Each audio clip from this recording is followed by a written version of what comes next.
Hola. Hoy nos metemos de lleno en un capítulo, denso y clave del Génesis, el capítulo 35. Seguimos aquí a Jacob, que viene de pasar momentos bastante movidos, con lo de Siquem y demás. Parece que este capítulo es como un cambio de rasante.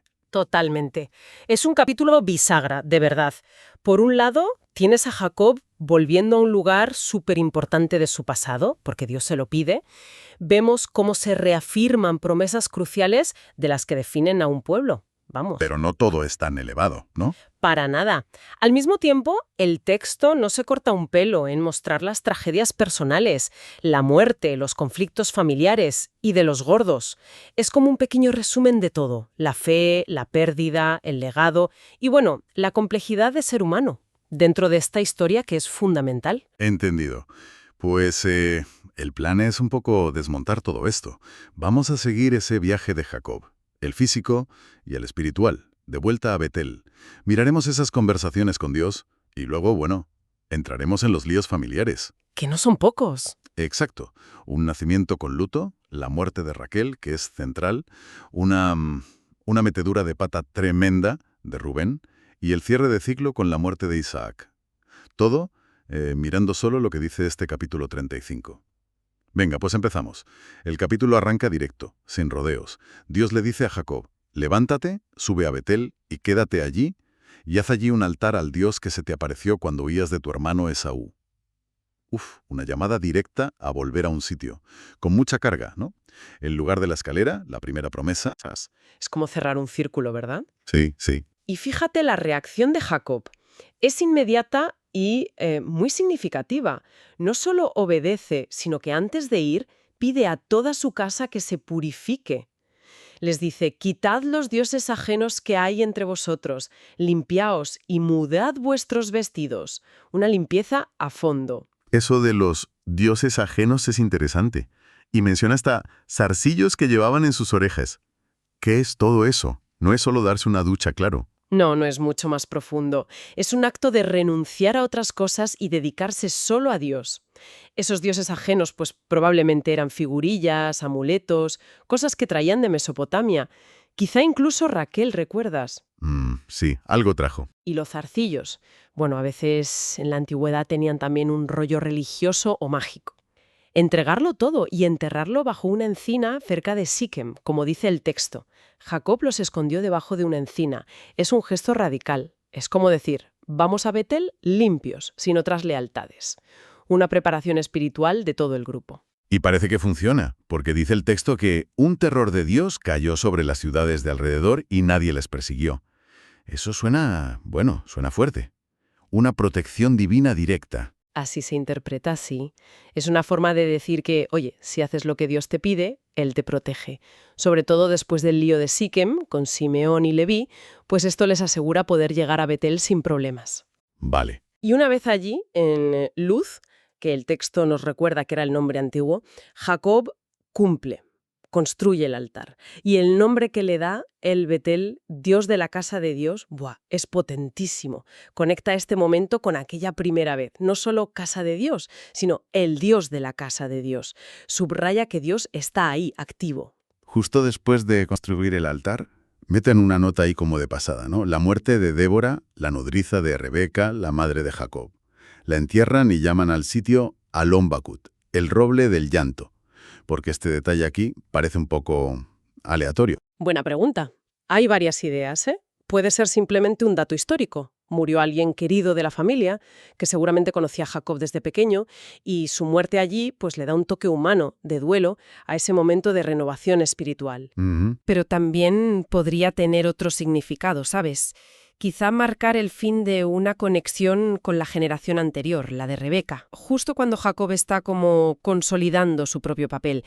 Y lo de llanto, Bakut, pues eso, resalta la pena, lo humano, incluso en medio de cosas tan trascendentes. Entiendo. Le da realismo. Y justo después de esto volvemos a lo divino. Dios se le aparece otra vez a Jacob, allí en Betel. Pero, ¿no había sido suficiente con la orden y el altar? Parece que no. Esta segunda aparición es distinta. Es más solemne, más formal. Ya no es una orden, es una bendición y una confirmación oficial. Dios le bendice Y, súper importante, le reafirma el cambio de nombre, Ah, lo de Israel. pues de la lucha aquella. Pero aquí es como más público, ¿no? Tu nombre es Jacob, no te llamarás más Jacob, sino que Israel será tu nombre. Y recalca, y llamó su nombre Israel.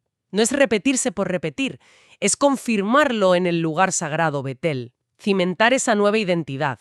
Ya no es el suplantador, es el que lucha con Dios o Dios prevalece. Y con el nombre vienen otra vez las promesas gordas, ¿verdad? Dios se presenta como El Shaddai, el Dios omnipotente. Y repite lo del pacto. Muchos descendientes y la tierra. Pero ojo a cómo lo dice. Una nación y un conjunto de naciones procederán de ti, y reyes saldrán de tus lomos. Un conjunto de naciones. Eso es. Enorme. Es una pasada, sí. Es ampliar la promesa. Ya no solo una gran nación, sino una asamblea, un cajal de naciones. Y habla de reyes, explícitamente. Esto ya suena casi a imperio, ¿sabes? Prefigura las 12 tribus, claro, pero quizá algo más grande. Wow. Y la tierra. Le confirma la promesa de la tierra dada a Abraham e Isaac, pero directamente a él. La tierra que he dado a Abraham y a Isaac la daré a ti y a tu descendencia, después de ti daré la tierra. Le coloca ahí, firme como el heredero y el que pasa el testigo del pacto. Y después de esta revelación tan fuerte, ¿qué hace Jacob? Pues actúa de forma muy concreta, muy ritual. Cuando Dios se va, Jacob levanta una matzeba, una estela de piedra. Ya lo había hecho antes, es un gesto típico suyo para marcar un lugar. Ajá. Pero aquí hace más. Derrama encima una libación, una ofrenda líquida, vino o agua, seguramente, y la unge con aceite. Son actos de culto. Es consagrar el sitio, marcarlo para siempre como lugar de encuentro con Dios, y reafirmar el nombre, Bet-El, otra vez. Es su manera de decir, aquí pasó algo sagrado. Entonces, el capítulo da un giro, dramático. El tono cambia por completo. Salen de Betel, van hacia Efrata, que nos dicen que es Belén, y Raquel se pone de parto. Y chungo. El texto es muy crudo, sí. Hubo trabajo en su parto. La escena es tensa, es triste. Te cuenta el detalle de la partera intentando animarla. No temas, que también tendrás este hijo. Queriendo dar esperanza, pero suena súper irónico porque Raquel se muere justo al dar a luz a ese hijo. Y con el último aliento, le pone nombre al niño, Benoni, que refleja su agonía total, ¿no? Exacto. Benoni es hijo de mi dolor, hijo de mi aflicción, un nombre que nace del sufrimiento y de la muerte. Es la visión de Raquel en ese instante final. Pero Jacob interviene rápido y le cambia el nombre. Lo llama Benjamín. Benjamín, que se suele traducir como hijo de la mano derecha. ¿Qué significa ese cambio? ¿Solo quitar el mal rollo del nombre o hay más? Es la pregunta clave. El cambio es importante y seguro que tiene varias capas. Por un lado, sí, puede ser intentar quitarle esa carga de tristeza y darle un nombre de mejor augurio. La mano derecha suele ser símbolo de fuerza, de favor, de honor, la posición preferida, ¿sabes? Claro. Podría ser la esperanza de Jacob para este último hijo, de su mujer amada. También podría ser hijo del sur, geográficamente. Pero el contraste es brutal.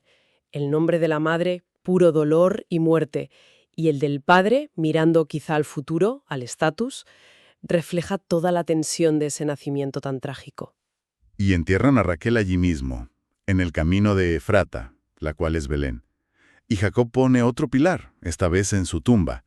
Y el texto añade eso de, esta es la señal de la sepultura de Raquel hasta hoy. Como queriendo decir que eso se quedó ahí marcado. Sí, ese hasta hoy sugiere que el sitio era conocido cuando se escribió esto. La tumba de Raquel se volvió un lugar importante. Para Jacob, claro, es una pérdida tremenda. Raquel era, la mujer por la que trabajó 14 años, el amor de su vida. Perderla justo al nacer su segundo hijo con ella es una tragedia brutal que va a marcar a la familia, seguro. Sobre todo la relación entre los hermanos después. Pero la historia no se para mucho en el duelo, ¿eh? Sigue rápido. Israel, ahora usa ese nombre, sigue camino y acampa más allá de Migdal Edar. Y entonces, casi sin avisar, viene ese episodio corto, pero madre mía, lo de Rubén. Es que es impactante por lo breve y por lo que cuenta. Aconteció que mientras moraba Israel en aquella tierra, fue Rubén y durmió con Bilha, la concubina de su padre. Pam. Directo. sin anestesia. Bilha, recordemos, era la sierva de Raquel, ¿no? La que le dio a Jacob para tener hijos, la madre de Dan y Neftalí. Esa misma. Así que Rubén, que es el primogénito de Jacob, hijo de Lea, comete incesto, según las leyes que vendrán después, pero sobre todo comete una usurpación gravísima del honor y la autoridad de su padre. ¿Y qué implicaciones tiene algo así en esa familia, en esa sociedad? Uf, enormes. En esa cultura, acostarse con la concubina de tu padre era como desafiarle directamente, como querer ocupar su lugar, era cargarse el honor de Jacob. Y sobre todo, tenía consecuencias directas para la primogenitura de Rubén. Claro, él era el primero. Por nacimiento sí, pero este acto le va a costar ese puesto de honor entre los hermanos y las bendiciones que iban con él. Ya lo veremos más adelante, cuando Jacob dé sus bendiciones finales. Es una grieta enorme en la jerarquía familiar. Y ya está. Punto. ¿Por qué tan seco? ¿Se lo guarda?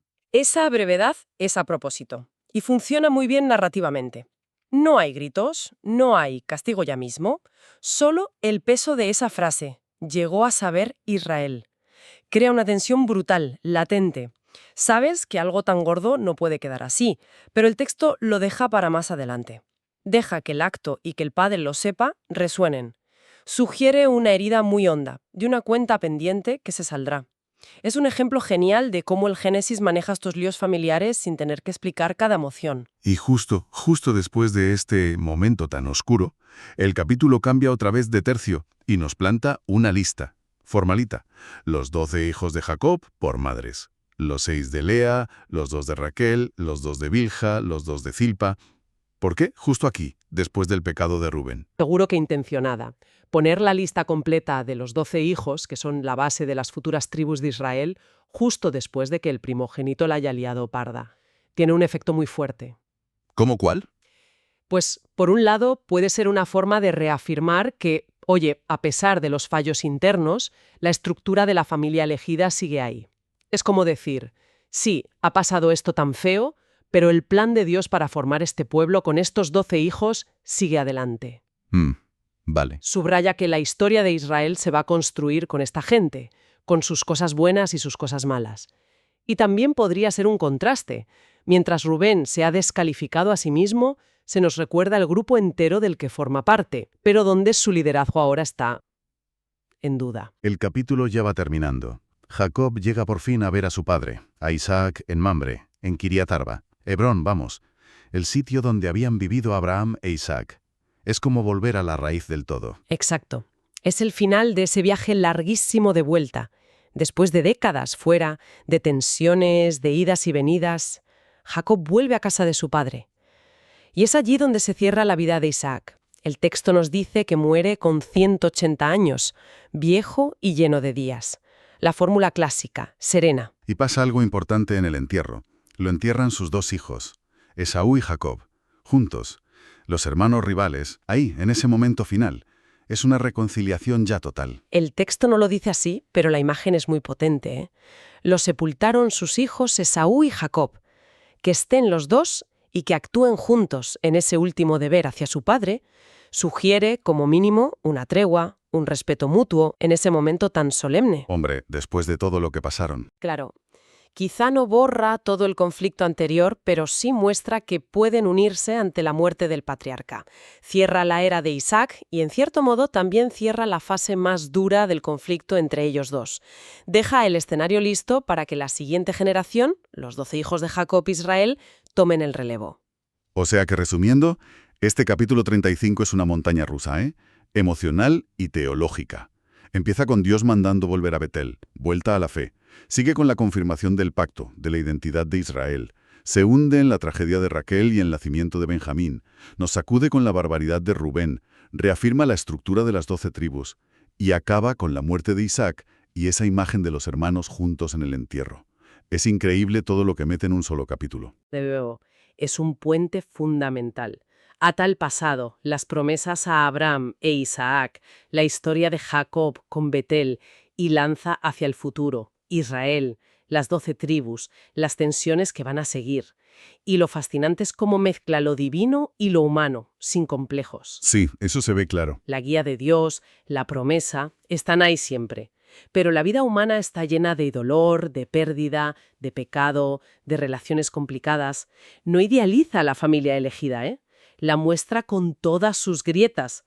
El regreso a Betel, que es como el marco del capítulo, sugiere que la fe es un ancla, sí, pero no te libra de pasar por pruebas muy duras. Sí, está claro que este capítulo pone las bases para mucho de lo que viene después, ¿no? Sobre todo con José, que ya asoma por ahí. Da mucho que pensar, la verdad. Muchísimo. Y quizá una reflexión final que nos deja este capítulo es sobre cómo son estas historias que fundan un pueblo. Llama la atención cómo construyen la identidad no solo sobre victorias y bendiciones, sino también sobre momentos de debilidad profunda, de fallos morales, de dolor. Mm, La historia de Israel no empieza con héroes perfectos. Empieza con gente compleja, marcada por la lucha, con Dios, consigo mismos, entre ellos. Y esto nos lleva a preguntarnos, ¿no? ¿Qué tipo de identidad, qué tipo de relación con Dios fomenta una historia sagrada que mete tan de lleno la luz y la sombra de ser humano? Es una pregunta que sigue ahí.